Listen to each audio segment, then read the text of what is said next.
Donald Trump ने Iran के साथ व्यापार करने वाले देशों पर अभी जैसा जीजी भी बता रहे थे कि 25% टैरिफ लगाने का ऐलान किया है। ट्रंप ने कहा है कि अमेरिका उन देशों पर टैरिफ बढ़ाएगा जो ईरान के साथ व्यापार कर रहे हैं। ईरान के साथ चीन, भारत और यूएई सबसे ज्यादा व्यापार करने वाले देश हैं।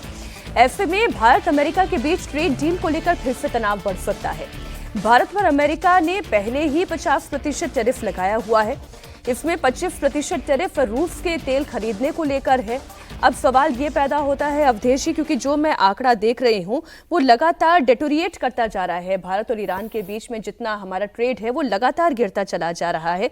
जो साल 2018-19 में 13.53 बिलियन डॉलर्स पर था वो आज की तारीख में 0.44 बिलियन डॉलर्स पर आ गया है। ऐसे में क्या चाबहार जो पूरा ट्रेड रूट है, चाबहार पोर्ट है, क्या वो भी एक्सेस कर पाएगा भारत? नहीं, चाबहार इसमें नहीं, चाबहार एक दूसरी चीज है। देखिए, ये ईरान पर चूंकि दुनिया में बैन है, अमेरिका यूरोपीय देशों ने पहले से उसको प्रतिबंधित किया हुआ है, तो हमने आरंभ में जरूर उनसे तेल वगैरह लिया था, लेकिन जब उनकी कंपनियां चारों तरफ प्रतिबंधित हो गई तो धीरे धीरे, और भारत से हुआ तो धीरे धीरे भारत ने, और भारत ईरान के संबंध एक दूसरे रूप में है, लेकिन ईरान न्यूक्लियर पावर बन जाए ये भारत के भी हित में नहीं था।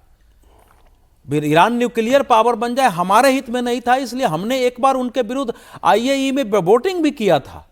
तो इसीलिए वो एक जटिल मुद्दा, इस समय की जो परिस्थिति है जो उन्होंने लगाया है, क्योंकि ईरान के इस समय के विद्रोह का वो तो प्रदर्शन तो मैं अब नहीं कहता हूं प्रोटेस्ट, वो एक प्रकार से इस्लामिक मॉडल ऑफ गवर्नेंस जो वहां 1979 की क्रांति, इस्लामिक क्रांति के बाद स्थापित हुई थी, उस मॉडल के विरुद्ध एक अभी तक का सबसे बड़ा विद्रोह है। 2022 में भी हुआ था, लेकिन 2022 में इस ढंग से सभी 31 राज्यों में हो और इतने शहरों में हो, इतने लोगों, वो नहीं था जरूर, लेकिन इस समय का अब तक का सबसे बड़ा विद्रोह है। और इस विद्रोह का जो सबसे महत्वपूर्ण भाग था कि तात्कालिक उसकी शुरुआत आर्थिक जो है कारणों से हुई, क्योंकि वहां इन्फ्लेशन बढ़ गया, लोगों के सामने कठिनाइयां पैदा हो गई, मार्केट में सामान घट गए हैं, तो वो दिक्कत, बेरोजगारी बढ़ रही है, चारों ओर लोगों को काम नहीं मिल रहे हैं। लेकिन उसके साथ साथ यही था कि ये जो हर चीज पर जो आयतुल्लाह खुमैनी इस्लाम के नाम पर न्यूक्लियर बनाओ, इस्लाम के नाम पर इजराइल को भूमि पर रहने का अधिकार नहीं है, आज की तारीख में स्थिति ये है कि 27 मुल्कों में रियाल की वैल्यू ही नहीं है, वो खत्म हो गई तो है। इसलिए अमेरिका जो टैरिफ लगाया है पहला, एक प्रकार से वार की ही घोषणा है कि अब उसकी इकोनॉमी और ध्वस्त हो जाए, जो विद्रोह हो रहा है वो विद्रोह और बढ़े।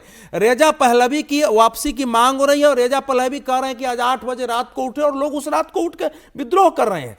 इस विद्रोह का एक महत्वपूर्ण है कि आप देखेंगे कि इसमें पहली बार किसी इस्लामिक देश के विद्रोह में अल्लाह अकबर, नाराए तकबीर का नारा नहीं लगा है। दूसरी ओर आयतुल्लाह खुमैनी के समर्थक निकल रहे हैं उसी झंडे के साथ।